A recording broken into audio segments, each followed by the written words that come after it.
ఇప్పుడు మాట్లాడుతున్నాడు కదా ఇట్లా గట్లా అని మరి అతను కూడా ఉండాలి పద్ధతిగా అలాంటప్పుడు పద్ధతి ఆయన ముందు పద్ధతిగానే ఉన్నాడు. ఫస్ట్ హిందూ దేవాలయాల గురించి ప్రతి నేను ఆయన వీడియోలు బాగా ఫస్ట్ ఇప్పుడు కాదు ఎప్పుడో సబ్స్క్రైబ్ చేసిన నేను.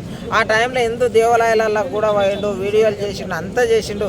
ఒక దేవాలయంలో చెప్పులు వేసుకొని కూడా పోయిండు డాపర్ మీయాడు.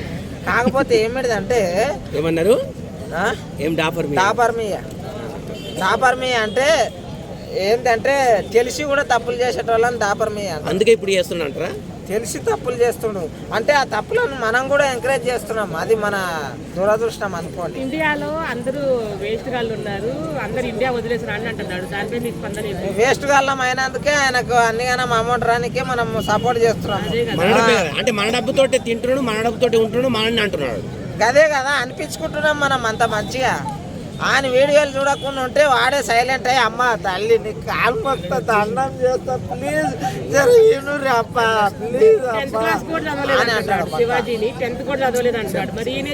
ఆయన 10th చదివినా చదవకపోయినా ఆయనకు జ్ఞానం ఉన్నది, డిసిప్లిన్ ఎట్లా ఉండాలి, ఏం చెప్పాలి, ఏం మెలగాలి అనేది. ఒక వర్డ్ అనేది అది ఇన్స్టాలో కానీ ప్రతి దాంట్లో ఫేమస్ అయింది, దాన్ని ఎవడు పట్టించుకోవట్లేదు అని చెప్పేసి ఆయన వాడిండు గంతే. ఆయన ఏమి కొత్తగా వాడలేదు కదా, ఆయన కొత్తగా ఏమన్నా అంటే ఇంకా పెద్ద పెద్ద హీరోలు పెద్ద పెద్దోళ్ళు ఎంత మాట్లాడిర్రు, సినిమాలలోనే గలీజ్ మాటలు ఆడిపించిర్రు. అటువంటిది ఆ టైంలో గుర్తుకు రాలేదా అనసూయ మేడం మీకు? యాడున్నా అమ్మా అమ్మ పోయి ఫోటోషూట్లు ఇట్లా ఇట్లా తీసినప్పుడు అప్పుడు సాంప్రదాయాలు గుర్తుకు రాలేదా అమ్మా? ఏమన్నాడు ఆయన?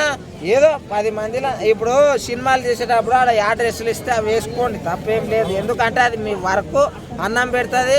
అది ఒక నేను ఇప్పుడు పెయింటింగ్ వర్క్ పోతా జర తాగురే లైవ్లో చూపిస్తా.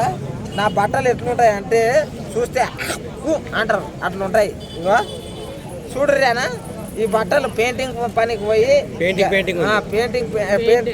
పెయింట్ మొత్తం ఇగో అంతా ఇగో ఇట్లుంటాయి ఇట్లుంటాయి. ఇప్పుడు ఇట్లా ఉండదు అంటే అది డ్యూటీ టైం, అది డ్యూటీ చేసే టైం కాబట్టి అట్లా మేము ఆడ డ్యూటీ టైం ఆ డ్రెస్ వేసుకోవాలి.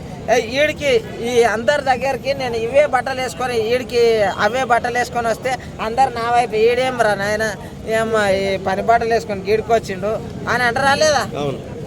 అట్లా ఏంటంటే సనాతన ధర్మం అనేది మెయిన్ ఇంపార్టెంట్. ప్రతి ఒక్కరు ఇప్పుడు వేరే దేశంలో అమెరికాలో కానీ అక్కడ పోయి అమెరికన్ తిట్టండి లోపలేసి ఉతికి ఆరకేస్తాం, వెంటనే పోలీసులు బరాబర్ లోపలేసి ఉతికి ఆరకేస్తాం. అర్థమైందా? బరాబర్ ఉతికి ఆరకేసి వాళ్ళ రాజ్యాంగాల్ని తిడితే కూడా ఉతికి ఆరకేస్తారు. సౌదీలో కూడా ఒక సినిమా ఉంటుంది కామెడీలా ఒక ఆయన ఏదో సినిమా ఉంది అన్న, ఆ సినిమాలో ఇట్లా వేరే దేశం జాతీయ జెండాని కింద పెట్టి ఇట్లా ఊపుకుంటారు అనుకుంటూ వస్తారు చూడు. ఆ సీను అది కామెడీ కింద మన దేశంలో ఒక మూవీలో పెట్టిండ్రు కానీ అది రియల్. వాళ్ళ దేశ జెండాలను కానీ వాళ్ళ దేశ రాజ్యాంగాలను కానీ వాళ్ళ దేశ నాయకులను కానీ వాళ్ళ దేశ పద్ధతులను కానీ కరెక్ట్గా పాటిస్తారు వేరే దేశంలల్లో. అట్లా మన దేశంలో ఇప్పుడు పాటిస్తున్నారు ప్రతి ఒక్కరు. ఇప్పుడు మొదలయ్యారు